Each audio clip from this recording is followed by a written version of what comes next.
चलो, तो आज अपन रिवीजन करेंगे असेसमेंट ऑफ ट्रस्ट वाले चैप्टर का। ये एग्जाम के अंदर 8 मार्क्स तक का क्वेश्चन यहाँ से आ सकता है। कुछ अमेंडमेंट्स भी हुए हैं इसके अंदर, जैसे सेक्शन 12 ए भी रजिस्ट्रेशन का पार्ट चेंज हो गया है, और छोटे मोटे एक दो अमेंडमेंट हुए हैं जो मैं आपको यहाँ पर बता दूंगा साथ में। तो इसको रिवाइज करते हैं फटाफट से। देखिए, नाम क्या है? Assessment of charitable and religious trust. तो सबसे पहली बात तो आती है, सर चैरिटेबल का मतलब क्या होता है, रिलीजियस का मतलब क्या होता है? देखिए, चैरिटेबल को डिफाइन कर रखा है, रिलीजियस को डिफाइन नहीं कर रखा है। रिलीजियस मतलब क्या, कि कोई भी ऐसा प्लेस, वर्शिप का प्लेस, मंदिर मस्जिद गुरुद्वारा, ये सब क्या है, अपने आप में रिलीजियस प्लेस है। चैरिटेबल का मतलब क्या है, ये रहा आपके सामने। चैरिटेबल का मतलब है जो ये कोई काम कर रहा हो, रिलीफ ऑफ पुअर से रिलेटेड आप काम कर रहे हो, एजुकेशन प्रोवाइड करा रहे हो, या फिर योगा प्रोवाइड करा रहे हो, या फिर मेडिकल रिलीफ का, या preservation of environment including watershed forest and wild life. आप क्या करते हो, जंगलों के संरक्षण का काम करते हो, पानी के जगहों को बचाने का काम करते हो, ऐसा कुछ काम कर रहे हो। प्रिजर्वेशन ऑफ मॉन्यूमेंट और प्लेसेस और ऑब्जेक्ट ऑफ आर्टिस्टिक और हिस्टोरिकल इंटरेस्ट, जैसे किले होते हैं, फोर्ट होते हैं पुराने, मान लीजिए, उनको बचाने के लिए आप क्या कर रहे हो, वर्क कर रहे हो, कि हमारी जो विरासत है, पुरानी चीजें हैं, यादें हैं, वो बच करके रहे, इसके लिए आप काम कर रहे हो। तो भी ये माना जाएगा कि आप चैरिटेबल के काम कर रहे हो। इंपॉर्टेंट पॉइंट, पॉइंट नंबर जी, कि अगर आप कोई भी काम कर रहे हो advancement of the general public utility, तो भी ये माना जाएगा कि आप क्या कर रहे हो, चैरिटेबल काम कर रहे हो। मतलब जनता की सेवा का कोई भी काम कर रहे हो, तो ये माना जाएगा कि आप क्या कर रहे हो, चैरिटेबल वर्क कर रहे हो। अब होता क्या था कि काफी सारे लोग इसका गलत फायदा उठाते थे। काफी सारे लोग करते तो बिजनेस थे, लेकिन थोड़ा बहुत काम चैरिटी का कर देते थे और बोलते थे हम तो चैरिटेबल और रिलीजियस ट्रस्ट है, ठीक है, और हमको जो है इसको जो भी एग्जम्पशंस वगैरह मिलती है वो देनी चाहिए। तो होता क्या था कि कोई भी काम कर रहे हो आप, नॉर्मल मान लीजिए, बोलते थे कि हम तो इसमें जनता की सेवा ही तो कर रहे हैं। तो गवर्नमेंट ने बोला यार ये तो लोग फायदा उठा रहे हैं गलत इस सेक्शन का, तो अब कुछ ना कुछ करना चाहिए हमको। तो इन्होंने क्या करा, यहाँ पर एक क्लोज डाल दिया, एक पॉइंट डाल दिया, बोला जनरल पब्लिक यूटिलिटी वाला चैरिटेबल है, इसके साथ में तुम बिजनेस 20% से ज्यादा नहीं होना चाहिए। मान लो तुम्हारी 100 करोड़ की रिसिप्ट है, ठीक है, तो 20 करोड़ से ज्यादा तुम्हारी बिजनेस रिसिप्ट नहीं होनी चाहिए। अब मान लीजिए 100 करोड़ के रिसिप्ट में से 40 करोड़ तो बिजनेस का है, मतलब आप चैरिटेबल नहीं कर रहे हो। इसका मतलब ये हुआ कि इस वाले पॉइंट में, जनरल पब्लिक यूटिलिटी वाले पॉइंट में आप कब कवर होंगे, जब आप क्या कर रहे होंगे, पब्लिक वेलफेयर का काम तो कर ही रहे, और उसके अंदर बिजनेस रिसिप्ट टोटल रिसिप्ट के 20% से ज्यादा नहीं है, उसके अंदर अंदर ये तो ही माना जाएगा कि आप चैरिटेबल वर्क कर रहे हो। अब यहां पर आ जाता है सबसे पहला सेक्शन, सेक्शन 11 सबसेक्शन 1, कि सर ट्रस्ट की इनकम का क्या किया जाए, कैसे ट्रस्ट की इनकम निकाली जाती है। देखिए, ट्रस्ट की इनकम कैसे निकालते हैं भाई, जो भी इन डोनेशन ट्रस्ट को मिले हैं वो सारे के सारे डोनेशन लेने होते हैं, except corpus donation. Corpus donation क्या होता है कि ट्रस्ट अपनी जो मुसीबत के समय में या कोई बहुत ही ज्यादा अर्जेंसी हो तभी यूज कर सकती है, अदरवाइज उसका कोई एज सच यूज होता नहीं है। और तो इसीलिए कॉर्पस डोनेशन जो है इनकम का पार्ट बनता ही नहीं है, तो इसकी तो बात ही नहीं करेंगे। अदरवाइज जो भी डोनेशन आपको मिले वो सारे के सारे डोनेशन आपको ले लेने होते हैं, और जो भी अदर इनकम है ट्रस्ट की वो सारी लेकर के उसमें से 15% का स्टैंडर्ड डिडक्शन हमको देना होता है। 15% का स्टैंडर्ड डिडक्शन आपको ग्रॉस इनकम में से ही देना है, जो ग्रॉस इनकम हुई है उसी में से 15% आपको डिडक्शन दे देना है। उसके बाद जो इनकम बच जाती है उसमें से 85% जो इनकम बच गई, उसमें से जो भी इनकम हमने अप्लाई कर दी है चैरिटेबल और रिलीजियस पर्पजेस के लिए, वो क्या कर दी जाती है, लेस कर दी जाती है। उसके बाद में जो बच गई उसके ऊपर क्या लगता है, टैक्स लगता है, स्लैब रेट से लगता है, ट्रस्ट के ऊपर स्लैब रेट से ही टैक्स लगेगा। लेकिन कुछ अलग चीजें भी है, जैसे एनोनिमस डोनेशन आएगा उसके ऊपर 30% की रेट से भी टैक्स लगता है, उस पर बात करेंगे। देखिए यहाँ पर क्या कहा गया है सेक्शन 11 सबसेक्शन 1 में, कि ट्रस्ट की ये वाली इनकम्स क्या होगी, एग्जम्प्ट होगी।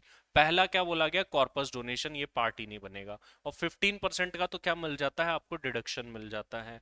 और अगली बात क्या बोली गई, जो इनकम आपने अप्लाइड कर दी वो भी क्या हो जाती है, लेस हो जाती है।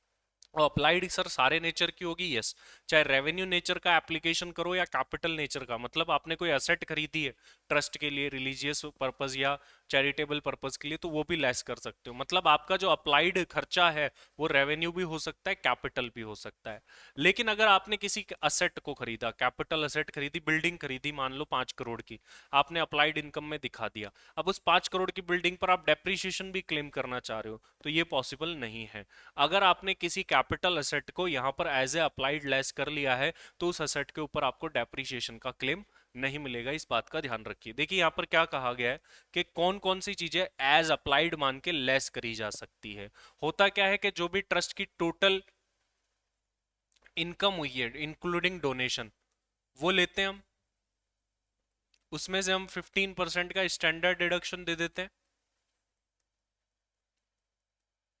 फिर जो रिमेनिंग इनकम बच गई इसमें से हम अप्लाइड इनकम लेस कर देते हैं। तो ये इनकम एक तरीके से 85% पार्ट है। अब ये अप्लाइड में कौन कौन सी इनकम लेस हो जाएगी, क्योंकि अप्लाइड भी एक तरीके से एग्जम्प्ट हो रहा है, इस पे भी टैक्स नहीं लगेगा, बाकी जो रिमेनिंग बचेगी उसी पर टैक्स लगेगा। इसके बाद जो रिमेनिंग इनकम बचती है ना, इसके ऊपर टैक्स लगता है। इसके ऊपर क्या लगता है? टैक्स लगाया जाता है। तो अब इसके अंदर क्या क्या आ सकता है अप्लाइड में, चाहे आप कैपिटल नेचर का खर्चा करें या रेवेन्यू नेचर का खर्चा करें, दोनों आ सकता है। अगर आपने किसी और दूसरी ट्रस्ट को डोनेशन दिया है तो भी वो यहां पर आ सकता है एज अप्लाइड, लेकिन वो कॉर्पस नहीं होना चाहिए। लेकिन वो कॉर्पस नहीं होना चाहिए, नॉर्मल होना चाहिए। आगे आएगा ये बात। 12AA अब क्या हो गया है? 12AA का 12AB हो गया है, जो कि आगे अपन पढ़ने वाले हैं। अमेंडमेंट यहां पर आया है। इसके अलावा आपने कोई कैपिटल असेट खरीदी थी। कैपिटल असेट कैसे खरीदी थी? लोन लेकर के।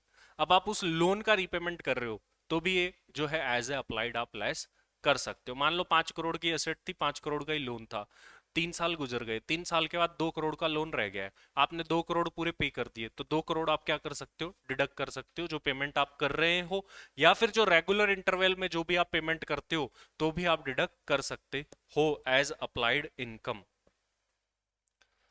नेक्स्ट बात जो है, अगला पॉइंट, वो पॉइंट हम ऑलरेडी समझ चुके हैं, बात कर चुके हैं कि अगर आपने depreciation as a applied claim कर लिया है तो उस असेट के ऊपर आपको डेप्रीशिएशन का क्लेम नहीं मिलता है। ये बात अपन कर चुके हैं। अगली बात भी अभी अभी अपन कर चुके हैं कि किसी दूसरी ट्रस्ट को हमने डोनेशन दिया और वो डोनेशन का नेचर क्या है? कॉर्पस डोनेशन है, तो वो जो है डिडक्ट नहीं होगा, वो एप्लीकेशन ऑफ इनकम नहीं माना जाएगा। इसके अलावा क्या बोला गया है कि जो पीजीबीपी में ये सेक्शन पढ़ते हैं अपन, 40A आइए, और इसके अलावा 40A सबसेक्शन 3, 40A 3A, ये सेक्शन भी ट्रस्ट के ऊपर एप्लीकेबल होंगे। सर कैसे एप्लीकेबल होंगे? जैसे इस सेक्शन की बात करें, ये सेक्शन क्या बोलता है कि आप किसी अगर रेसिडेंट को पेमेंट कर रहे हो या नॉन रेजिडेंट को पेमेंट कर रहे हो तो उस टाइम आपको क्या काटना पड़ता है? टीडीएस काटना पड़ता है। अगर नॉन रेजिडेंट को पेमेंट करते टाइम टीडीएस नहीं काटा, या फिर काट तो लिया लेकिन सरकार को जमा नहीं कराया, या रेसिडेंट को पेमेंट करते टाइम टीडीएस नहीं काटा या फिर काट लिया लेकिन जमा नहीं कराया, नॉन रेजिडेंट के केस में 100% ऑफ द एक्सपेंस डिसअलाउड होता है और रेसिडेंट के केस में 30% ऑफ द एक्सपेंस डिसअलाउड होता है। मान लो एक व्यक्ति है मिस्टर मोहन, मिस्टर मोहन को मैं 1 लाख रुपए का पेमेंट कर रहा हूँ, उस पर मुझे टीडीएस काटना था, मैं एक चैरिटेबल ट्रस्ट हूँ, मैंने टीडीएस नहीं काटा, तो as per provision 30% of the expense disallowed होगा।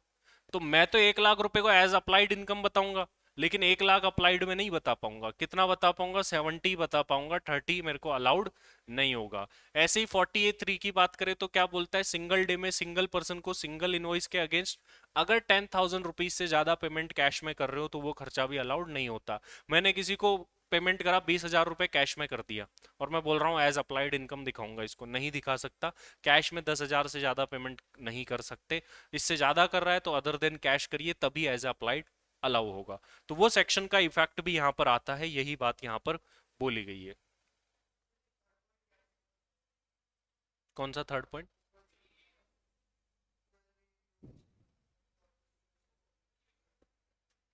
ये कॉर्पस डोनेशन, मान लीजिए एक ट्रस्ट है हमारी, एक ट्रस्ट ने दूसरी ट्रस्ट को डोनेशन दिया है और उस डोनेशन का नेचर क्या है? Corpus donation.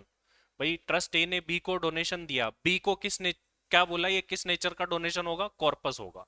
तो कॉर्पस होगा तो ए ट्रस्ट बोल रही है ये मेरी अप्लाइड है क्योंकि मैंने डोनेशन दिया, अप्लाइड में नहीं आ सकता। मतलब जो भी ट्रस्ट, एक ट्रस्ट दूसरी ट्रस्ट को डोनेशन देती है तो डिडक्ट कर सकती है, बिल्कुल कर सकती है, लेकिन उस डोनेशन का नेचर कॉर्पस नहीं होना चाहिए। नेक्स्ट बात क्या बोली गई, अगर आप 85% जो अपनी इनकम बची है उसको अप्लाई नहीं कर पाए हो तो क्या होगा। देखिए यहां पर देखा जाएगा कि अप्लाई क्यों नहीं कर पाए हो, मेनली दो दो पार्ट में इसको सैग्रीगेट कर सकते हैं। पहला रीजन तो ये कि अप्लाई इसलिए नहीं कर पाए क्योंकि पैसा ही नहीं मिला। सर ऐसा कैसे कि पैसा ही नहीं मिला तो इनकम में कैसे आ गया। मान लीजिए ट्रस्ट की टोटल इनकम बता रखी, ट्रस्ट ने 50 लाख रुपए, उसके पास 30 लाख रुपए आए, 20 लाख रुपए उसने अक्रूवल बेसिस पर बता रखे हैं। ठीक है, तो अब क्या करे सर, वो इस वजह से वो पैसा रिसीव्ड ही नहीं हुआ है 20 लाख, इसलिए ट्रस्ट ने वो पैसा अप्लाई भी नहीं करा। अगर ऐसा कुछ है कि भाई आप वो पैसा अप्लाई ही नहीं कर पाए हो, क्यों नहीं कर पाए हो, क्योंकि वो पैसा रिसीव्ड ही नहीं हुआ है, इस वजह से नहीं कर पाए हो। तो यहां पर अगर आप उस 20 लाख रुपए को एज अप्लाइड लेस करवा सकते हो, कर सकते हो, लेकिन एक कंडीशन पूरी करनी पड़ेगी।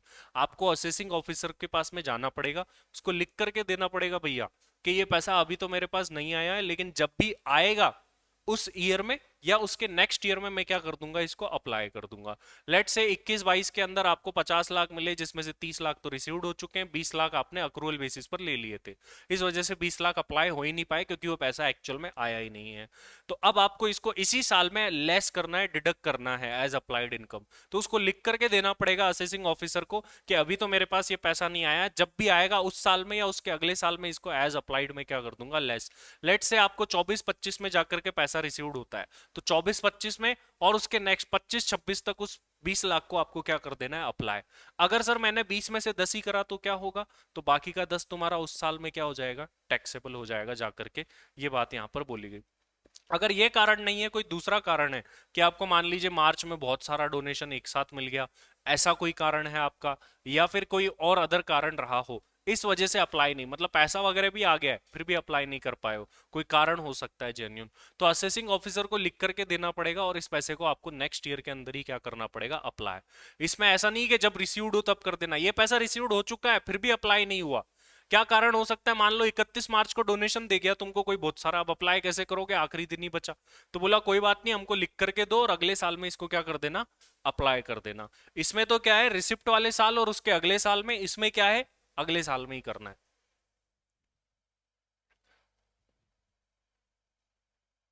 चलिए आगे बढ़ते हैं 11-2 की। 11-2 क्या बोलता है, अगर आप कोई अक्यूमुलेशन एक्यूमुलेशन करते हो, एक्यूमुलेशन किस बात का, कि आप पैसा इकट्ठा कर रहे हो, जैसे मान लो आपको कोई कार लेनी है, कार लेनी है तो आपको पैसा इकट्ठा कर रहे हो आप 2 साल से, उसको बोलते हैं एक्यूमुलेशन करना। ट्रस्ट को मान लीजिए कोई मंदिर बनाना है, बड़ी बिल्डिंग बनानी है मंदिर की, अब वो पैसा एक्यूमुलेट कर रही है और बाद में यूज करेंगे, तो ये जो पैसा आप एक्यूमुलेट करते हो ना, उसको भी आज आप एज अप्लाइड इनकम डिडक्ट कर सकते हो। लेकिन ये एक्यूमुलेशन मैक्सिमम 5 इयर्स तक ही चल सकता है, उससे ज्यादा नहीं चल सकता है। और आपको ये पैसा 5 इयर्स प्लस उसके बाद का 1 ईयर, मतलब 6 ईयर में तो अप्लाई करना ही करना है। सर अगर कोई ट्रस्ट 3 इयर्स के लिए एक्यूमुलेशन कर रही है तो 3 इयर्स प्लस उसके बाद का एक, मतलब 4 साल के अंदर अंदर उसको क्या कर देना है, इस पैसे को अप्लाई कर देना है। मतलब जितने भी टाइम के लिए तुम एक्यूमुलेशन कर रहे हो प्लस उसके बाद 1 साल और मिलेगा, उतने टाइम पीरियड में तुमको उस पैसे को क्या कर देना है, अप्लाई। अगर नहीं कर पाए तो वो टैक्सेबल हो जाएगा, ये ध्यान रखिए। देखो इसको पढ़ते हैं, यहाँ पर क्या बोला गया है, exemption of income accumulated for specific purpose where 85% of income is not applied during the previous year but accumulated or set apart, then such set apart income is not included in income if following condition are satisfied। जो आप accumulate कर रहे हो वो आप उस पर tax नहीं लगेगा, तुम उसको डिडक्ट कर दोगे, इनकम का पार्ट नहीं बनेगा। क्या बोला गया, लेकिन कब नहीं बनेगा। पहली बात तो क्या होगा कि एओ को, आपको असेसिंग ऑफिसर के पास जाना है और बताना है कि भाई मेरा पर्पस क्या है इसको एक्यूमुलेट करने का, और कितने टाइम पीरियड के लिए जो है मैं इसको एक्यूमुलेट करने वाला हूं, ये ट्रस्ट जाकर के बताएगी। मैक्सिमम कितने साल तक एक्यूमुलेशन हो सकता है, 5 इयर्स तक हो सकता है। फिर ये जो पैसा तुम एक्यूमुलेट कर रहे हो इसको कहां लगाना पड़ेगा, सेफ इन्वेस्टमेंट में, जो 11-5 में बताए गए हैं। 11-5 के safe investment, government securities and all, उनके अंदर आपको ये पैसा लगाना पड़ेगा। ठीक है, ये कोई खास सेक्शन नहीं है, 11-5 एक बार रीड कर सकते हैं, इसके अलावा वरना इसका कोई ज्यादा रोल नहीं है। Such money should not be donated to any other trust. मान लीजिए आपने पैसा एक्यूमुलेट करा, 2 साल बाद दूसरे ट्रस्ट को दे दिया, नहीं, ऐसा नहीं कर सकते। सर कॉर्पस नहीं दिया नॉर्मल, नहीं, कैसे भी नहीं दे सकते, आपको ये पैसा किसी और ट्रस्ट को देना ही नहीं है। अगर ये तीनों बातें पूरी हो रही है तो आप जो भी पैसा एक्यूमुलेट करोगे उसको आप डिडक्ट कर सकते हो। आगे क्या बोला गया है, आगे बोला गया है कि ये जो पैसा आप एक्यूमुलेट कर रहे हो इसकी जो एग्जम्पशन है वो विड्रॉ कर ली जाएगी। कब विड्रॉ कर ली जाएगी आइए देखते हैं। Exemption withdrawn in condition not satisfied. जो इनकम ऊपर एक्यूमुलेट की गई है वो तुमने उस पर्पस के लिए नहीं लगाई जिस पर्पस के लिए तुमने एक्यूमुलेशन किया था, तो ऑब्वियसली आपकी इनकम को जो एग्जम्पशन है उसको क्या कर लिया जाएगा, विड्रॉ कर लिया जाएगा। ठीक है, then it shall be taxable in the previous year in which it is so applied. मतलब मान लो 3 साल के लिए एक्यूमुलेशन करना था, ठीक है, आपने 2 साल बाद ही उस पैसे को कहीं और लगा दिया, तो वो जो पैसा कहीं और लगाया वो क्या हो जाएगा, टैक्सेबल हो जाएगा। इसके अलावा क्या बोला आपने, सेफ इन्वेस्टमेंट में से पैसा निकाल लिया, गवर्नमेंट सिक्योरिटीज में लगाने को बोला था, नहीं लगाया, निकाल के कहीं और लगा दिया पैसा, तो भी आपकी जो एग्जम्पशन थी वो क्या हो जाएगी, विड्रॉ। या फिर जो टाइम पीरियड मिलता है कि एक्यूमुलेशन पीरियड प्लस 1 ईयर, उतने टाइम पीरियड के लिए आपने इनकम को अप्लाई नहीं करा, तो भी आपकी जो है एग्जम्पशन विड्रॉ हो जाएगी। ये सारे केस है जब आपकी जो एग्जम्पशन है वो विड्रॉ हो जाती है। और ये तो ऊपर भी पढ़ चुके हैं कि किसी और ट्रस्ट को अगर तुमने ये पैसा डोनेट कर दिया तो ये क्या हो जाएगा, टैक्सेबल हो जाएगा। नेक्स्ट क्या बोलता है, section 13 subsection 9, denial of exemption if return not filed up to the due date, exemption under section 11 subsection 2 shall not be available. 11(2) में हमने क्या बोला है कि आपको एओ को बताना पड़ेगा टाइम पीरियड पर्पस। ये कैसे बताते हो, स्टेटमेंट फर्निश करके कि मैं इतने टाइम के लिए इनकम एक्यूमुलेट कर रहा हूं और इस पर्पस के लिए कर रहा हूं। अगर आपने ड्यू डेट तक वो स्टेटमेंट ही फर्निश नहीं करा या ड्यू डेट तक रिटर्न ही नहीं भरा आपने, तो फिर जो 11(2) की एग्जम्पशन है, 11(2) मतलब एक्यूमुलेशन वाली इनकम, उसकी एग्जम्पशन नहीं मिलेगी। देखो क्या बोला कि ये 11(2) की एग्जम्पशन नहीं मिलेगी अगर स्टेटमेंट फर्निश नहीं करा up to the due date of return of income तक, या फिर रिटर्न ही फर्निश नहीं करा रिटर्न ऑफ इनकम की ड्यू डेट तक। मतलब आपने स्टेटमेंट फर्निश नहीं करा या फिर रिटर्न फर्निश नहीं करा, एक भी काम नहीं करा दोनों में से, तो तुमको 11(2) की एग्जम्पशन नहीं मिलेगी। मतलब आपको स्टेटमेंट भी फाइल करना है, स्टेटमेंट किस बात का, कि किस पर्पस के लिए एक्यूमुलेट कर रहे हो इनकम को और कितने टाइम पीरियड के लिए कर रहे हो, ये इस चीज का स्टेटमेंट आपको फर्निश करना है। अगर नहीं करा तो गड़बड़ है, दिक्कत हो जाएगी। ठीक है, आपको एग्जम्पशन नहीं मिलेगी। सर क्या ट्रस्ट चैरिटेबल रिलीजियस के साथ में बिजनेस भी कर सकती है क्या, थोड़ा बहुत बिजनेस कर सकती है। जैसे अपन बात करें इस्कॉन टेम्पल वाले, इस्कॉन टेम्पल में बुक्स सेल करी जाती है, काफी सारे टेम्पल्स होते हैं जहां पर मालाएं सेल करी जाती है, बुक सेल करी जाती है मंदिर की ट्रस्ट के द्वारा ही। क्या वो ऐसा कर सकते हैं, यस, बिजनेस कर सकते हैं अगर वो incidental to the main business हो, मतलब मेन ऑब्जेक्टिव हो। आप चैरिटेबल हो, चैरिटेबल से रिलेटेड ही कर रहे हो तो कर सकते हो, लेकिन उस बिजनेस इनकम के लिए आपको separate books of accounts maintain करने पड़ेंगे, तो ही उसमें से एग्जम्पशन मिल जाएगी। लेट से जो है इस्कॉन ट्रस्ट ने 100 करोड़ रुपए कमाए, उसमें से 10 करोड़ रुपए उन्होंने बुक सेल से कमाए, इस 10 करोड़ की बुक सेल से क्या वो एग्जम्पशन मिल सकती है जो अपन पहले पढ़ के आए, आंसर इज यस, मिल सकती है, लेकिन आपको उसके लिए सेपरेट बुक्स ऑफ अकाउंट्स भी मेंटेन करने पड़ेंगे, तभी जाकर के मिलेगी। देखिए क्या बोला गया है यहाँ पर, business income of trust, if business is incidental to the attainment of the main objective of trust and separate books of accounts are maintained, then 11(1) और 11(2) दोनों की एग्जम्पशन मिल जाएगी। 11(1) वाली कौन सी एग्जम्पशन थी सर, वही 15% वाली, कॉर्पस वाली, अदर ट्रस्ट को देते हो वो वाली, वो सारी एग्जम्पशन मिल जाएगी। और एक्यूमुलेट करते हो इसमें से पैसा, एक्यूमुलेशन वाली, वो वाली भी इसके अंदर से मिल जाएगी, दोनों मिल जाए। नहीं, यहाँ पर ऐसा कुछ नहीं है, बिजनेस 20% तो चैरिटेबल की डेफिनेशन के एनी अदर पब्लिक वाले में है, यहाँ पर ऐसा नहीं है कि बिजनेस 20% वाला। नेक्स्ट बात क्या बोली गई है कि अगर आप ये 11 की एग्जम्पशन लेते हो, 11(1) 11(2) की, तो सेक्शन 10 की एग्जम्पशन नहीं मिलेगी आपको। सेक्शन 10 में जितनी भी एग्जम्पशंस आती नहीं मिलेगी एक्सेप्ट टू, दो कौन सी है, 10 एग्रीकल्चर इनकम की पहली तो, और 10(23)(c) medical and educational institutions वाली जो एग्जम्पशन है वो आगे भी अपन पढ़ेंगे। ये दो एग्जम्पशन मिल जाएगी, लेकिन इसके अलावा कोई भी एग्जम्पशन आपको जो है सेक्शन 10 की नहीं मिलेगी। तो कुछ पाने के लिए कुछ छोड़ना पड़ता है, 11 की एग्जम्पशन चाहिए तो 10 की सारी एग्जम्पशंस को छोड़ना पड़ेगा, लेकिन एग्रीकल्चर और मेडिकल और एजुकेशनल वाली को नहीं छोड़ना पड़ेगा। यही बात यहाँ पर बोली गई है। नेक्स्ट बात बोली गई है कि 12A सेक्शन, 12A क्या बोलता है कि 11 एंड 12 आप पर एप्लीकेबल कब होंगे, आपको इस सेक्शन में एग्जम्पशन कब मिलेगी, ये बात बोलता है। देखिए, trust should be registered under section 12AA, और 12AA के साथ साथ अब क्या आ चुका है 12AB, ट्रस्ट इसके अंदर रजिस्टर्ड होनी चाहिए, ऑब्वियस सी बात है, तभी एग्जम्पशन मिलेगी। अच्छा, एग्जम्पशन कब से मिलती है ट्रस्ट को, जब वो रजिस्टर्ड होती है तब से, या जब वो एप्लीकेशन लगा देती है तब से? तो जब से अप्लाई कर देते हो, एप्लीकेशन लगा देते हो, तब से ही मिल जाती है। सर, ट्रस्ट ने एप्लीकेशन 21-22 के अंदर लगाई, और वो बोल रहे हैं कि हमको पिछले 2 साल के लिए भी एग्जम्पशन दे दो, पिछले 2 सालों की भी हम यही काम करते थे, हमारा ऑब्जेक्ट सेम था और असेसमेंट भी कंप्लीट नहीं हुआ है। अगर ट्रस्ट का पिछले सालों में भी ऑब्जेक्ट सेम था, सेम नेचर का काम था, और एओ ने असेसमेंट कंप्लीट नहीं कराया, तो फिर जो है ट्रस्ट को पिछले सालों के लिए भी एग्जम्पशन मिल सकती है, अर्लियर असेसमेंट ईयर्स के लिए भी एग्जम्पशन मिल सकती है। इसी के साथ साथ कोई भी 147 की प्रोसीडिंग नहीं करेगा, रीओपनिंग ऑफ केस नहीं करेगा कि भाई तुम्हारा असेसमेंट हम वापस से ओपन कर रहे हैं और फिर जो है हम वापस से इनकम निकाल देते हैं, ऐसा नहीं होगा। 147 के अंदर कुछ भी ऐसा नहीं होगा। एक और बात यहां पर बोली जाती है कि यार, अगर ट्रस्ट की इनकम बेसिक एग्जम्पशन लिमिट से ज्यादा है, ट्रस्ट की इनकम बेसिक एग्जम्पशन लिमिट से ज्यादा है, एग्जम्पशन क्लेम करने से पहले, मतलब वो जो सबसे ऊपर इनकम लिखते हैं ना, टोटल इनकम, वो उसकी मान लो किसी ट्रस्ट की 5 लाख रुपए है, तो बोला ट्रस्ट को क्या करानी पड़ेगी, ऑडिट करानी पड़ेगी, बुक्स ऑफ अकाउंट्स भी रखने पड़ेंगे। देखो क्या बोला गया है यहाँ पर, if total income before claiming exemption is more than basic exemption, then audit report from auditor should be furnished with return of income। और ऑडिट रिपोर्ट है मतलब ऑडिट किसकी होगी, बुक्स ऑफ अकाउंट्स की, तो बुक्स ऑफ अकाउंट्स भी रखने पड़ेंगे। कब? ट्रस्ट के लिए बड़ी छोटी सी बात लिमिट लगाई गई है कि अगर ट्रस्ट की gross income basic exemption limit से ज्यादा है, तो टोटल इनकम एग्जम्पशन लेने से पहले, ये अपन ने पढ़ ही लिया है कि एप्लीकेशन वाले साल से एग्जम्पशन मिल जाती है, पिछले सालों की भी एग्जम्पशन मिल जाती है, कोई इशू नहीं है, लेकिन आपका ऑब्जेक्ट जो है वो सेम रहना चाहिए पिछले सालों के अंदर भी।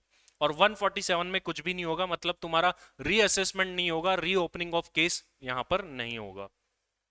नेक्स्ट क्या बोलता है कि 11 की एग्जम्पशन नहीं मिलेगी तुमको, अगर कैसा हो ऐसा हो। मतलब क्या हो, देखिए, अगर आप क्या कर रहे हो, ट्रस्ट की इनकम को प्राइवेट रिलीजियस पर्पस, मतलब ये तो ट्रस्ट की इनकम नहीं, आगे आएगा वो पॉइंट, आपकी जो ट्रस्ट है वो प्राइवेट रिलीजियस पर्पस है, मतलब क्या है, आपने घर में ही एक है ना मंदिर बना रखा है, अब कुछ लोग ही आ सकते हैं, मस्जिद बना रखी, गुरुद्वारा, मतलब प्राइवेट है आपका वो।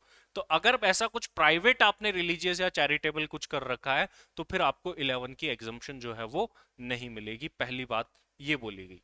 दूसरी बात क्या बोली गई कि किसी पर्टिकुलर रिलीजियस कास्ट और कम्युनिटी के लिए बना रहे हो, ऐसा नहीं बोल सकते। मंदिर मस्जिद गुरुद्वारा सबके लिए ओपन है, ऐसा नहीं है कि ये जा सकता है वो नहीं जा सकता, ऐसा बना ही नहीं सकते। अगर आपने ऐसा बना दिया तो फिर आपको 11 की एग्जम्पशन नहीं मिलेगी, आप रजिस्टर्ड ही नहीं होगे। नेक्स्ट क्या बोला कि आप क्या कर रहे हो, जो इनकम है ट्रस्ट की, वो अपने रिलेटिव के बेनिफिट के लिए यूज कर रहे हो या रिलेटिव को बेनिफिट पहुंचा रहे हो, आगे डिटेल में बात करेंगे इसके ऊपर। और आपने 11(5) की सेफ इन्वेस्टमेंट में आपके पैसे जो है वो नहीं लगाए।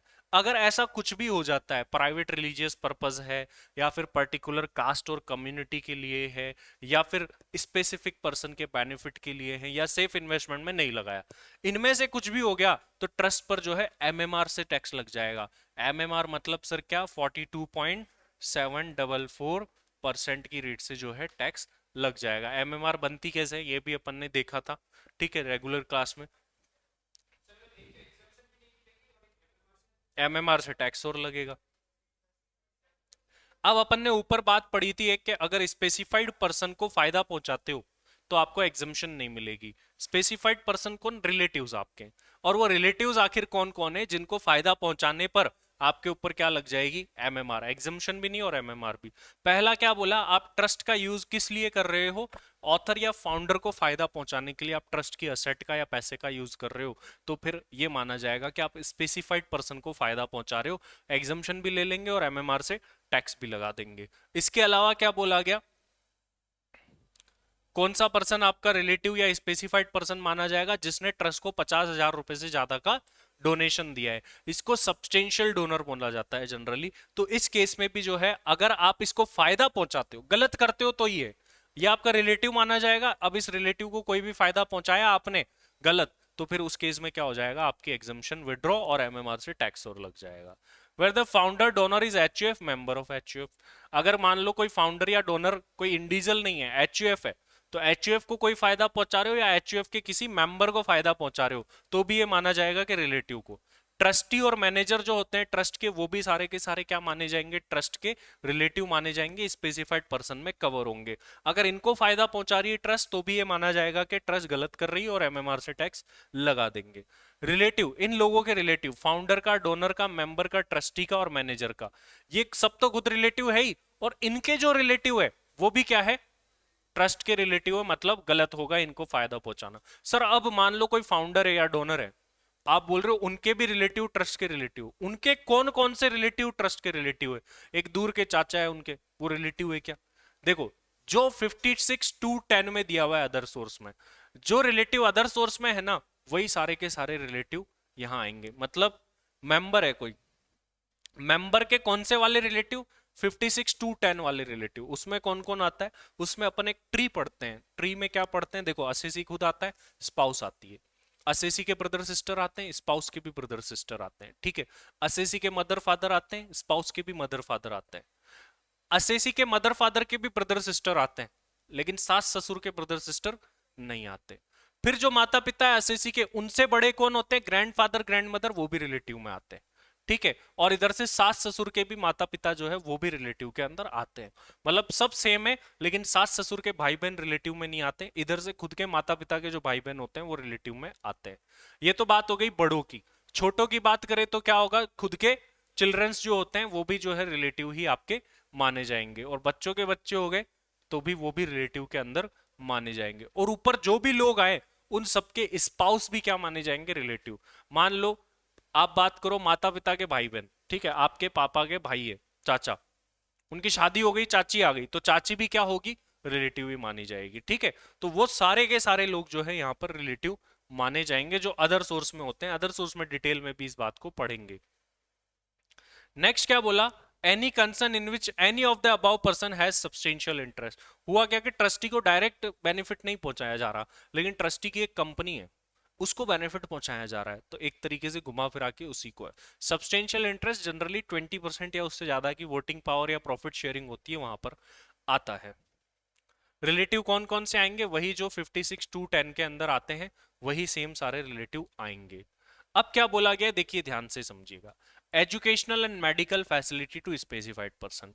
हुआ क्या क्या, देखिए अभी हमने बोला कि आप स्पेसिफाइड पर्सन रिलेटिव को कोई भी फायदा पहुंचाते हो तो गलत होगा और एमएमआर से टैक्स लगा देंगे तुम्हारे ऊपर। लेकिन बोला एक इसका एक्सेप्शन है, अगर आप इन्हीं स्पेसिफाइड पर्सन को एजुकेशनल या मेडिकल फैसिलिटी प्रोवाइड करा रहे हो तो ये कोई गलत नहीं माना जाएगा, आप प्रोवाइड करवा सकते हो। फ्री ऑफ कॉस्ट प्रोवाइड करा दिया आपने तो फिर कोई दिक्कत नहीं है। ट्रस्ट को उसकी जो भी मार्केट वैल्यू बनती है उसके ऊपर क्या देना पड़ेगा, टैक्स। मान लो ट्रस्टी है, ट्रस्टी के बच्चे पढ़ रहे हैं स्कूल के अंदर, ठीक है। अब ट्रस्टी के बच्चे फ्री में पढ़ रहे हैं, पढ़ सकते हैं क्या, बिल्कुल पढ़ सकते हैं, कोई दिक्कत नहीं है, क्योंकि एजुकेशन और मेडिकल इसका एक्सेप्शन है। अब ट्रस्टी के बच्चों की जो भी फेयर फीस बनती है ना, उतने रुपए की इनकम पर ट्रस्ट को क्या देना पड़ेगा, टैक्स। मान लो अब डोनर का इलाज कराया उसी ट्रस्ट के हॉस्पिटल के अंदर, डोनर से कोई पैसे लेंगे थोड़ी, उस खुद का ये, उससे क्या पैसे लेंगे, अब पैसे नहीं लिए, उसका इलाज जो था 1 लाख रुपए का था, तो अब क्या होगा, 1 लाख रुपए पे ट्रस्ट को टैक्स देना पड़ेगा। मतलब इस मेडिकल और एजुकेशनल की वजह से आपकी एग्जम्पशन वापस नहीं लेंगे और आपके ऊपर एमएमआर नहीं लगाएंगे, ऐसा हो पाना पॉसिबल है। इसके बाद आती है एक बहुत ही इंपॉर्टेंट सेक्शन जिसका क्वेश्चन भी फ्रेम हो सकता है, वो है सर कैपिटल गेन अगर ट्रस्ट को होता है तो क्या होगा। कैपिटल गेन अगर ट्रस्ट को हो गया, लेट से किसी असेट पे ट्रस्ट को 50 लाख का कैपिटल गेन हो गया, उसको इसकी एग्जम्पशन चाहिए तो क्या करना पड़ेगा, जितना नेट सेल कंसिडरेशन है ना वो पूरा इन्वेस्ट करना पड़ेगा। लेट से ट्रस्ट का नेट सेल कंसिडरेशन था टोटल 1 करोड़ में असेट सेल हुई लेट से, और 20 लाख के आपके खर्चे हो गए, net sale consideration 80 lakh, 30 lakh की कॉस्ट थी असेट की, कैपिटल गेन कितना आया 50 लाख। अगर इस 50 लाख की एग्जम्पशन चाहिए तो 80 लाख इन्वेस्ट करने पड़ेंगे पूरे। 80 लाख मतलब क्या होता है, जो नेट सेल कंसिडरेशन तुम्हारा था वो पूरा आगे इन्वेस्ट करोगे तो तुम्हें पूरे इस 50 लाख की एग्जम्पशन मिल जाएगी। अगर सर हमने नहीं करे, हमने तो 30 लाख ही करे, तो अब क्या होगा, तो एग्जम्पशन मिलेगी cost of new asset minus cost of old asset की। मतलब क्या है, नई असेट मान लो तुमने 40 लाख की खरीदी, ठीक है, 30 नहीं लेते, 40 लाख। नई एसेट की कॉस्ट कितनी, 40, माइनस ओल्ड की कितनी थी, हमने लेस करी थी ना, 30 लाख रुपए। ठीक है, 40 माइनस 30, एग्जम्पशन कितनी मिलेगी, 10 लाख। सर नई एसेट 20 लाख की खरीदी, 20 लाख माइनस ओल्ड एसेट की कॉस्ट 30 लाख, नेगेटिव 10, कोई एग्जम्पशन मिलेगी ही नहीं। तो मतलब ये हुआ कि जितना तुमको नेट सेल कंसिडरेशन मिला है वो पूरा आगे इन्वेस्ट करोगे तो तुम्हें कितने की एग्जम्पशन मिलेगी, पूरे कैपिटल गेन की। अगर तुमने वो पैसा आगे इन्वेस्ट पूरा नहीं किया है, पार्टली किया है, तो एग्जम्पशन कितनी मिलेगी, cost of new asset minus cost of old asset, जितनी एग्जम्पशन जो है तुमको यहां पर मिलेगी। अब अगला अपना पॉइंट आता है एनोनिमस डोनेशन, मतलब गुप्त दान, पता ही नहीं है किसने दान करा है, तो क्या करे सर उस सिचुएशन के अंदर। देखिए ये एक ट्रीटमेंट होगा यहाँ पर, इस तरीके से जो है आपको इनकम निकालनी पड़ेगी। एनोनिमस डोनेशन पर 30% की रेट से जो है टैक्स लगता है। ये जो एनोनिमस डोनेशन का प्रोविजन है ये ओनली चैरिटेबल ट्रस्ट के लिए, रिलीजियस के लिए नहीं है। रिलीजियस के लिए एनोनिमस डोनेशन भी नॉर्मल डोनेशन माना जाता है, टोटल इनकम में शामिल होता है, उस पर एग्जम्पशन ले सकते हो। क्योंकि चैरिटेबल, मंदिर मस्जिद गुरुद्वारा में बहुत सारे गुप्त दान आते हैं, दान पेटी में आए, वो सारे पता थोड़ी ना होते हैं, तो वो उन पर नहीं लगता। तो एनोनिमस डोनेशन का प्रोविजन ध्यान रखिए, ये जो पढ़ रहे हैं वो वाला ट्रीटमेंट वो किस पर लगेगा, ओनली चैरिटेबल पर ही लगेगा। कैसे लगेगा सर, लेट से आपको है ना 5 लाख रुपए का एनोनिमस डोनेशन मिल गया, तो अब आप क्या करोगे, इसमें से लेस करोगे। लेस क्या करोगे, इन दोनों पॉइंट में से जो भी हायर आए वो लेस करोगे। पहला पॉइंट तो क्या है, 5% of total donation. Total donation लेना है, मान लो आपको 5 लाख का अदर भी मिला था, दूसरा डोनेशन वॉलंटरी वाला, तो 5 प्लस 5 10 लाख का 5% करना है। तो ध्यान रखना टोटल एनोनिमस डोनेशन नहीं बोला है, टोटल डोनेशन बोले। ट्रस्ट को जितने भी डोनेशन मिले, इवन कॉर्पस डोनेशन भी आपको यहां पर लेना होगा। तो सारे के सारे डोनेशन आपको यहां पर ले लेने हैं। हालांकि कॉर्पस डोनेशन पर काफी सारी कंट्रोवर्सीज है, कुछ बोलते हैं नहीं लेना चाहिए, कुछ लेना चाहिए, तो अभी तक इस पर इतना क्लेरिफिकेशन नहीं है, तो अपन कॉर्पस डोनेशन को भी लेकर के चलेंगे। और इसके अलावा सेकंड पॉइंट में आपको क्या लिखना होगा, 1 लाख रुपए, दोनों में से जो भी हायर आए। जैसे यहां पर अपन क्या करते हैं, इसको थोड़ा सा एग्जाम्पल को समझने के लिए यहां पर अदर डोनेशन का अमाउंट में 15 लाख कर देता हूं। तो अब तुम यहां पर क्या करोगे, 20 लाख का 5% कितना आ रहा है, 1 लाख के आगे क्या, और बढ़ा दो, 25 लाख कर दो, 30 लाख का 5%, 1.5 लाख आएगा।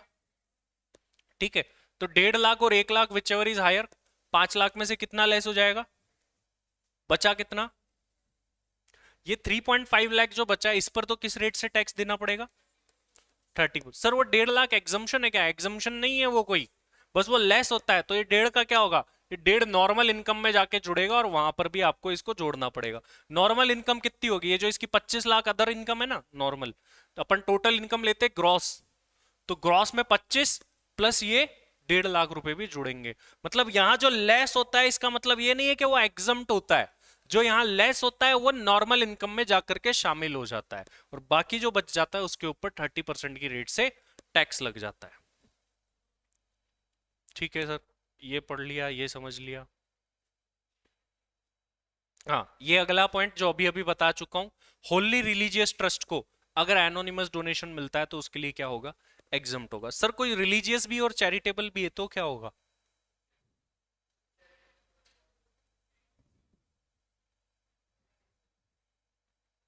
क्या होगा, anonymous donation received by Holi religious and charitable purpose, क्या बोला गया, नॉट टैक्सेबल।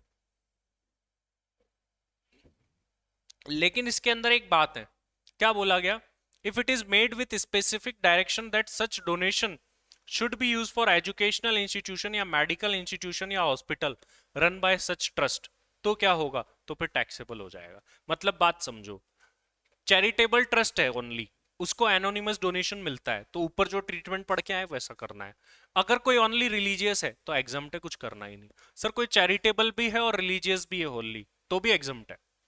लेकिन सर अब ऐसी डायरेक्शन मिली है कि उस चैरिटेबल रिलीजियस को भी, कि तुम ये जो पैसा है ना ये किसके लिए यूज करोगे, एजुकेशन या हॉस्पिटल के लिए यूज करोगे, तो फिर उस केस में वो क्या हो जाएगा, टैक्सेबल हो जाएगा। ठीक है, तो ये ध्यान रखना, अगर मिक्स्ड वाला है, और मिक्स्ड वाले में क्या बोला कि एजुकेशनल या हॉस्पिटल के लिए यूज करना है, तो फिर उस केस में एनोनिमस डोनेशन क्या होगा, टैक्सेबल हो जाएगा। अच्छा, इसके अलावा ये बातें पढ़ चुके हैं, इसके आगे चलते हैं सेक्शन 1023C की एग्जम्पशन। 1023C क्या है भाई? अगर कोई भी यूनिवर्सिटी, हॉस्पिटल, एजुकेशनल इंस्टीट्यूशन है तो उनको अलग से 1023C में रजिस्ट्रेशन कराना होगा। ठीक है, हॉस्पिटल, यूनिवर्सिटी और एजुकेशनल इंस्टीट्यूशन है तो उनके लिए यहां एग्जम्पशन है, उनको अलग से 1023 में रजिस्ट्रेशन कराना है। सारी कंडीशन सेम एज 12AB है जो अभी अपन पढ़ने वाले हैं। मतलब 11 में रजिस्ट्रेशन कराना है तो भी सेम बात है, 1023C में कराना है तो भी सेम बात है ट्रस्ट को। अब यहां पर क्या बोला गया, आइए देखते हैं। पहली बात, कोई भी सरकारी एजुकेशनल इंस्टीट्यूशन या हॉस्पिटल है, सरकारी मतलब जिसमें सरकार की गवर्नमेंट ग्रांट 51% या उससे ज्यादा आती है, तो वो तो जो भी पैसा कमाएंगे ना उनके लिए पूरा का पूरा पैसा क्या है, एग्जम्प्ट है। उनके लिए पूरा का पूरा पैसा ही क्या है, एग्जम्प्ट है। सरकारी हॉस्पिटल, सरकारी स्कूल को जो भी इनकम कमाएंगे वो सारी क्या है, एग्जम्प्ट। सरकारी का मतलब क्या, जिसमें सरकार का हिस्सा 51% या उससे ज्यादा हो। इसके अलावा बात करते हैं सर, अदर जो है वो बाकी जो बच गए उनका क्या होगा सर? बाकी जो यूनिवर्सिटी, एजुकेशनल इंस्टीट्यूशन या हॉस्पिटल है विच एग्जिस्ट सोनली फॉर, जो किसके लिए एग्जिस्ट कर रहे हैं, या तो एजुकेशन या मेडिकल पर्पस के लिए। ठीक है, और प्रॉफिट कमाना उनका उद्देश्य नहीं है। ठीक है, प्रॉफिट कमाना उनका उद्देश्य नहीं है, not for profit. And aggregate annual receipt is up to, यहां पर मैंने बताया था अमेंडमेंट है, 1 करोड़ की जगह क्या हो गया, 5 करोड़। और उनकी एग्रीगेट रिसिप्ट मिला के 5 करोड़ से ज्यादा नहीं है तो क्या होगा कि तो भी आपको जो है एग्जम्पशन मिल जाएगी। अब सर ये 5 करोड़ कैसे गिनेंगे? मान लो किसी का हॉस्पिटल भी है, किसी का एजुकेशनल इंस्टीट्यूशन भी है। हॉस्पिटल का 3 करोड़ टर्नओवर है, एजुकेशन का 4 करोड़ टर्नओवर है, तो क्या इसको एग्जम्पशन मिलेगी? एग्रीगेट करना पड़ेगा। 3 और 4 प्लस 7 करोड़ हो गई, तो 7 करोड़ हो गई तो एग्जम्पशन नहीं मिलेगी। पहले अलग अलग हुआ करता था, लेकिन अब ये ध्यान रखना एग्रीगेट वर्ड हो गया, मतलब आपको टोटल करके देखना है सबका, और अगर वो उसको क्रॉस कर रहा है तो उसको कहीं भी एग्जम्पशन नहीं मिलेगी, इस बात का ध्यान रखिएगा। नेक्स्ट पॉइंट क्या बोला गया, income of any approved fund, trust, institution और चैरिटेबल और रिलीजियस पर्पस यूनिवर्सिटी और एजुकेशन इंस्टीट्यूशन और approved by CIT exemption solely for education not for shall be exempt from tax subject। Normal सी बात है, ऊपर जो अपन पढ़ के आ चुके हैं कि भाई ये एग्जम्पशन अगर आपको लेनी है तो आपको एक कमिश्नर ऑफ इनकम टैक्स की क्या लेनी पड़ेगी, अप्रूवल लेनी पड़ेगी इस एग्जम्पशन के लिए, कि भाई हम जो है किसके लिए एग्जिस्ट करते हैं, चैरिटेबल और रिलीजियस पर्पज के लिए एग्जिस्ट करते हैं। ठीक है, income of any approved fund, trust या इंस्टीट्यूशन फॉर चैरिटेबल और रिलीजियस पर्पज, कोई भी फंड है, ट्रस्ट है, इंस्टीट्यूशन है जो किसके लिए है, चैरिटेबल और रिलीजियस के लिए, और वो क्या है, यूनिवर्सिटी, एजुकेशनल इंस्टीट्यूशन या हॉस्पिटल के रूप में काम कर रहे हैं, और वो approved by commissioner of income tax है। प्रॉफिट कमाना उनका उद्देश्य नहीं है। लेकिन सर मान लो उनको प्रॉफिट हो गया, एट द एंड उनका प्रॉफिट निकल के आ गया, तो फिर एग्जम्पशन नहीं मिलेगी उनको? एग्जम्पशन मिलेगी। उद्देश्य नहीं होना चाहिए, लेकिन फिर भी हो रहा है तो कोई दिक्कत नहीं है। आप नॉर्मल काम कर रहे हो, मान लो आपको 20 करोड़ का प्रॉफिट निकल के आ गया, तो ऐसा नहीं है कि आपको एग्जम्पशन डिनाइड हो जाएगी। आपका पर्पस प्रॉफिट कमाना नहीं होना चाहिए, इस बात का ध्यान रखिए। लास्ट सेक्शन की तरफ बढ़ते हैं, प्रोसीजर फॉर रजिस्ट्रेशन। एक तो पुराना प्रोसीजर है, पुराना प्रोसीजर में हमको क्या करना होता है, सेक्शन 12AA का, फिर AB भी पढ़ेंगे। सबसे पहले तो क्या करना होता है, कमिश्नर ऑफ इनकम टैक्स के पास में आपको अप्लाई करना पड़ता है। कमिश्नर ऑफ इनकम टैक्स को अप्लाई करने के बाद में क्या होता है, ये सेक्शन जो अपनी बुक में ये मिड में दिया हुआ है, बीच में है ना ये सेक्शन, और 12AB तो अपन ने क्लास के अंदर नोट करा था अलग से।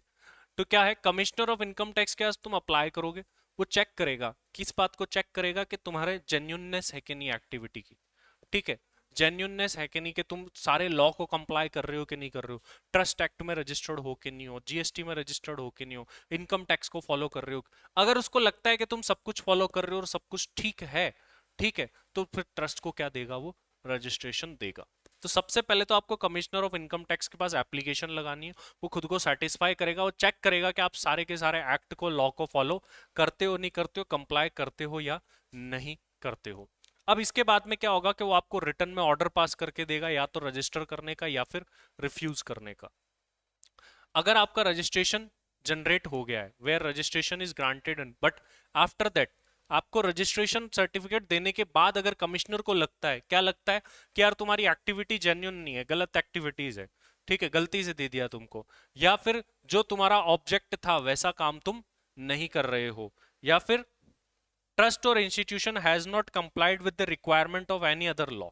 पहला पॉइंट क्या बोला, तुम जेन्युइन एक्टिविटी नहीं है, ऑब्जेक्ट के अकॉर्डिंग नहीं चल रहे हो, या फिर तुमने बोला था एजुकेशन प्रोवाइड कराएंगे, मेडिकल खोल के बैठे हो, ऐसा कुछ कर लिया तो ऑब्जेक्ट पूरा नहीं हो रहा, एक्टिविटी जेन्युइन नहीं है, स्मगलिंग करते हो, 2 नंबर का पैसा 1 नंबर में कन्वर्ट करते हो, ऐसा कुछ काम कर रहे हो तुम, या फिर तुम अदर लॉ को फॉलो नहीं कर रहे हो, ठीक है, ट्रस्ट एक्ट को फॉलो नहीं कर रहे हो, ठीक है, और जितने भी तुम्हारे ऊपर एक्ट लगते हैं उनको फॉलो नहीं कर रहे हो, अगर इनमें से कुछ भी है तो तुम्हारा रजिस्ट्रेशन वो कैंसिल भी कर सकता है।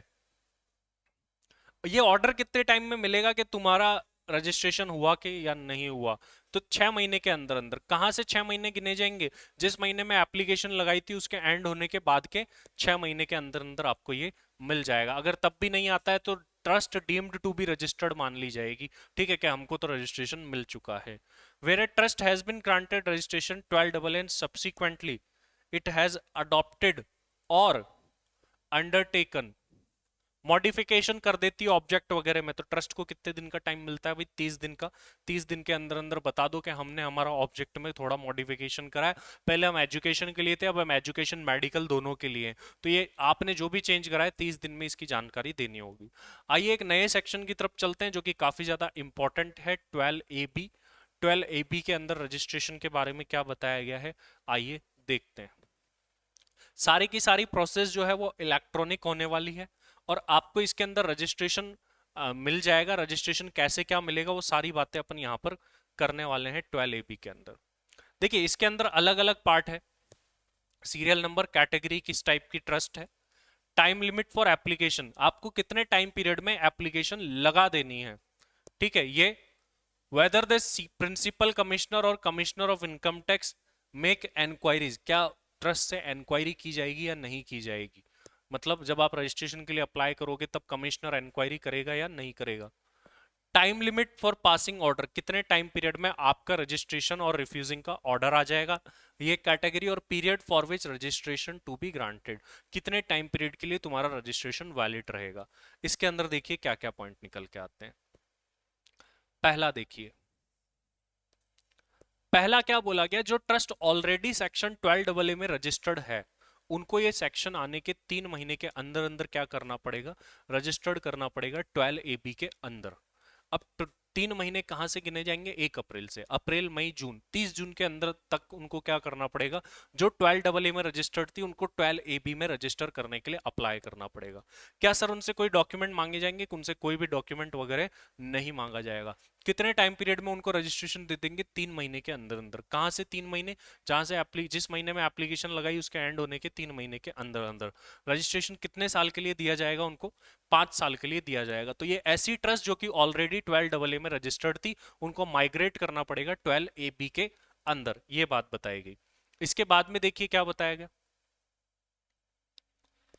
A trust institution registered under section 12AB and the period of the said registration is due to expire। आप 12AB में रजिस्टर्ड हो, ठीक है, नए वाले सेक्शन में ही हो, लेकिन अब तुम्हारा जो रजिस्ट्रेशन का टाइम पीरियड था वो एक्सपायर होने वाला है। मान लो 5 साल का मिला था, 5 साल खत्म होने वाले, तो अब क्या करेंगे भाई, आपको at least 6 months prior to the expiry of period of registration, जब तुम्हारा रजिस्ट्रेशन एक्सपायर हो रहा है जब भी जाकर, उससे 6 महीने पहले पहले तक तुमको क्या कर देना है, अप्लाई कर देना है नए रजिस्ट्रेशन के लिए। क्या आपसे इंक्वायरी की जाएगी कमिश्नर के द्वारा, बिल्कुल इंक्वायरी की जाएगी। कितने महीने में रजिस्ट्रेशन दे दिया जाएगा, 6 महीने में रजिस्ट्रेशन दे दिया जाएगा, जिसकी वैलिडिटी कितनी रहेगी भाई, 5 साल इसकी भी वैलिडिटी रहने वाली है। नेक्स्ट कौन सा केस है भाई, पढ़ो नेक्स्ट कौन सा केस है।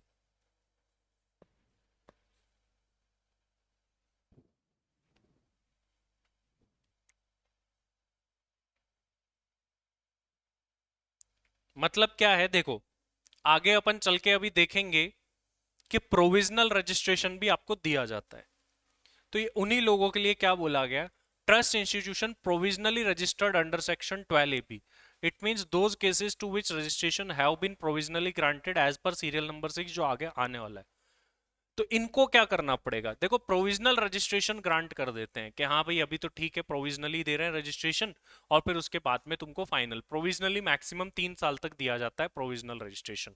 तो उसके लिए ये बात बोली गई है कि जिन्होंने प्रोविजनल रजिस्ट्रेशन किया था उनके लिए कितने टाइम पीरियड में उनको अप्लाई कर देना है फाइनल रजिस्ट्रेशन के लिए। At least 6 month prior to the expiry of period of provisional registration और within 6 months of the commencement of activity whichever is earlier. मतलब तुमने तुम्हारी मेन एक्टिविटी जब से स्टार्ट करी वहां से 6 महीने, और जब तुम्हारा रजिस्ट्रेशन ही एक्सपायर होने वाला है उससे पहले के 6 महीने। लेट्स से कि तुमने 1 अक्टूबर 2016 को एक्टिविटी स्टार्ट कर दी, तो वहां से 6 महीने के अंदर अंदर फाइनल के लिए अप्लाई कर लेना, फाइनल रजिस्ट्रेशन। मान लो तुमने तो चालू ही नहीं करी एक्टिविटी, बहुत टाइम हो गया, 3 साल भी आने वाले, तो जब तुम्हारा प्रोविजनल एक्सपायर हो रहा है उससे 6 महीने पहले पहले तक तो करनी ही करनी है। और इन दोनों डेट में से जो भी डेट पहले पड़ती है, एक्टिविटी स्टार्ट के 6 महीने के अंदर अंदर वाली डेट और जब एक्सपायरी हो रही है उससे पहले के 6 महीने वाली डेट, इन दोनों में से जो भी डेट पहले पड़ रही होगी तब तक आपको क्या कर लेना है, फाइनल रजिस्ट्रेशन के लिए अप्लाई कर लेना है। ठीक है, आपसे इंक्वायरी की जाएगी, 6 महीने के अंदर रजिस्ट्रेशन दिया जाएगा जिसकी वैलिडिटी 5 साल होगी। और इस सेक्शन के आने के एग्जाम में बहुत ज्यादा चांसेस है क्योंकि ये नया इंक्लूजन है। नेक्स्ट क्या बोला गया है, कोई भी ऐसा ट्रस्ट इंस्टीट्यूशन जिसका रजिस्ट्रेशन क्या हो गया है, इनऑपरेटिव हो गया है due to approval under section 1023C। इसका मतलब क्या है भाई, कि भाई तुम्हारा ट्रस्ट का या इंस्टीट्यूशन का रजिस्ट्रेशन का क्या हो गया है, इनऑपरेटिव हो गया है due to approval under section 1023C। 1023C में कौन से ऑर्गेनाइजेशन आते हैं, अभी पढ़ के आए, मेडिकल और एजुकेशनल। भाई तुमको 11 छोड़ के उसके पास जाना है तो फिर 11 छोड़ना पड़ता है। अब तुम मान लो 1023 छोड़, जब 11 छोड़ के उसमें जाओगे तो 11 वाला खत्म। ठीक है, मान लो कोई एक लड़की है, तुम उसको छोड़ दिए तो अब वो लड़की तो खत्म हो गई ना भाई, अब तुम दूसरी के पास चले गए। अब लेकिन तुमको इसके पास वापस आना है, ठीक है, तो पिछली वाली को छोड़ना पड़ेगा ना। वही बात यहां पर बोली गई है। क्या बात बोली गई, देखो तुम्हारा रजिस्ट्रेशन इनऑपरेटिव हो गया था क्योंकि तुम 1023C में चले गए थे, तो 11 खत्म हो गया। अब 11 के पास वापस आना चाहते हो लौट के, तो अब क्या करना पड़ेगा तुमको, at least 6 month prior to the commencement of the assessment year from which the registration is sought to be made operative. जिस असेसमेंट ईयर से तुमको तुम्हारा रजिस्ट्रेशन ऑपरेटिव करवाना है उससे 6 महीने पहले पहले तक तुमको क्या कर लेना होगा, एप्लीकेशन दे देनी होगी। और इसकी वैलिडिटी 6 महीने के अंदर अंदर तुमको रजिस्ट्रेशन मिल जाएगा, 5 साल तक जो है इसकी वैलिडिटी रहेगी। जैसे मान लो तुमको 22-23 से तुम्हारा रजिस्ट्रेशन ऑपरेटिव कराना है तो उससे 6 महीने पहले पहले तक तुमको क्या देनी है, एप्लीकेशन। अच्छा, प्रीवियस ईयर से पहले देनी है, असेसमेंट ईयर से पहले देनी है, असेसमेंट ईयर से पहले देनी है। मान लो प्रीवियस ईयर 22-23 के लिए तुमको 11 का रजिस्ट्रेशन चाहिए, तो 22-23 का असेसमेंट ईयर क्या बनेगा, 23-24। 23-24 से 6 महीने पहले पहले तक तुमको क्या दे देना है, एप्लीकेशन दे देनी है। इसके बाद में अपन अगले पॉइंट की बात करें, a trust institution which has adopted और undertaken modification of the object not conforming. ये अपन अभी अभी पढ़ के भी आए, 12AA में भी था। तुमने तुम्हारे ऑब्जेक्ट में मॉडिफिकेशन कर लिया है तो तुमको क्या करना होगा, 30 दिन के अंदर अंदर वही है ये बताना होगा और नए फ्रेश रजिस्ट्रेशन के लिए अप्लाई करना होगा। पूरी इंक्वायरी की जाएगी, डॉक्यूमेंट लिए जाएंगे, 6 महीने के अंदर अंदर तुम्हारी एप्लीकेशन अप्रूव होगी। वैलिडिटी कितनी होगी, 5 साल इसकी वैलिडिटी होगी। अदर केसेस आ गए अब इसके बाद में, अदर केसेस जो भी सारे बच गए वो यहां पर आते हैं। मतलब और भी कोई केसेस है, कौन कौन से अदर केसेस है, कोई भी ट्रस्ट और इंस्टीट्यूशन जो कि 1 अप्रैल 2021 से बना दी थी इस सेक्शन के आने से पहले, but has not made an application till the set date, मतलब इस डेट के बाद में जो लोग एप्लीकेशन दे रहे हैं उन लोगों के लिए ये बात अप्लाई है। ट्रस्ट इंस्टीट्यूशन फॉर्म्ड ऑन और आफ्टर 1 अप्रैल 2021, 1 अप्रैल 21 या उसके बाद ही कोई ट्रस्ट या इंस्टीट्यूशन फॉर्म हो रहा है, एक तो पहले से बना हुआ था लेकिन रजिस्टर्ड नहीं हुआ था, अभी कर रहा है तो नए में ही आएगा, ऑब्वियस सी बात है। एक और केस क्या बोला, कोई भी ट्रस्ट और इंस्टीट्यूशन 1 अप्रैल 2021 या उसके बाद में फॉर्म हो रहा है, नया ही बन रहा है, तो ऑब्वियस सी बात है वो तो इसी में कवर होगा। अगला क्या बोल रहा है, अ trust institution formed before 1 April 21 and which has already made application, मतलब पहले बना हुआ था, एप्लीकेशन भी पहले दे दी थी लेकिन उसका अभी तक रजिस्ट्रेशन अप्रूव ही नहीं हुआ है, ऐसा कोई आदमी है तो। ठीक है, ये सारे के सारे केसेस पहली केस जो तो बनी हुई पहले से थी अब रजिस्टर करवा रही है, कोई ऐसी थी बनी हुई भी पहले से थी अप्लाई भी पहले कर दिया था रजिस्ट्रेशन अभी नहीं आया। इन सब लोगों के लिए क्या बोला, तुमको अप्लाई कब तक करना है, 1 month prior to the commencement of the previous year relevant to the assessment year from which the SAT registration is sought। जिस भी प्रीवियस ईयर असेसमेंट ईयर के लिए देखो क्या बोला, 1 month प्रायर, किसका प्रायर, एक महीना कहां से पहले गिनना है, commencement of the previous year relevant to the assessment year. Late से तुमको 22-23 के लिए रजिस्ट्रेशन चाहिए, तो सर इसका मतलब तो ये हुआ कि 22-23 का प्रीवियस ईयर 21-22, 21-22 से भी एक महीना पहले, ये बात हुई। लेकिन ऐसा पॉसिबल है क्या, मान लो कोई ट्रस्ट बनी बीच में साल के, तो क्या वो समय में टाइम मशीन लेके पीछे जाएगी और रजिस्ट्रेशन करेगी, तो क्या। देखो होता क्या है कि कई सारे बिजनेसेस, या एक बेसिक में अपन एक बात पढ़ते हैं कि प्रीवियस ईयर जनरली 12 मंथ्स का होता है, लेकिन कोई बिजनेस या इनकम का सोर्स साल के बीच से स्टार्ट हुआ है तो फिर उसका प्रीवियस ईयर वहीं से स्टार्ट होगा। मान लो मैंने ट्रस्ट 1 अक्टूबर 2021 से स्टार्ट करी, तो उसका प्रीवियस ईयर 1 अक्टूबर 21 से स्टार्ट होगा। 1 अक्टूबर 21 से एक महीना पहले मुझे क्या कर देना है, यहाँ पर अप्लाई कर देना है। इन सारे केसेस के अंदर यही बोला है कि जो भी तुम्हारा रेलिवेंट प्रीवियस ईयर है उस प्रीवियस ईयर से एक महीने पहले क्या कर देना है, अप्लाई कर देना है तुमको। तुम्हारा जो प्रोविजनल रजिस्ट्रेशन है वो एक महीने के अंदर अंदर तुमको मिल जाएगा, और इसकी वैलिडिटी कितने टाइम तक रहेगी, 3 साल तक। और ये प्रोविजनल रजिस्ट्रेशन होगा, तुमको फाइनल रजिस्ट्रेशन के लिए भी अप्लाई करना पड़ेगा।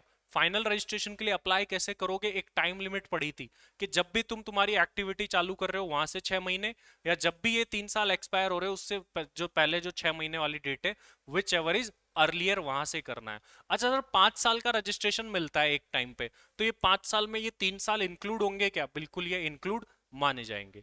तो ये था अपना सेक्शन 12AB और असेसमेंट ऑफ ट्रस्ट। इसको अपन ने कर लिया है कंप्लीट, नेक्स्ट क्लास में पढ़ेंगे कोई नया चैप्टर। आज के लिए इतना ही।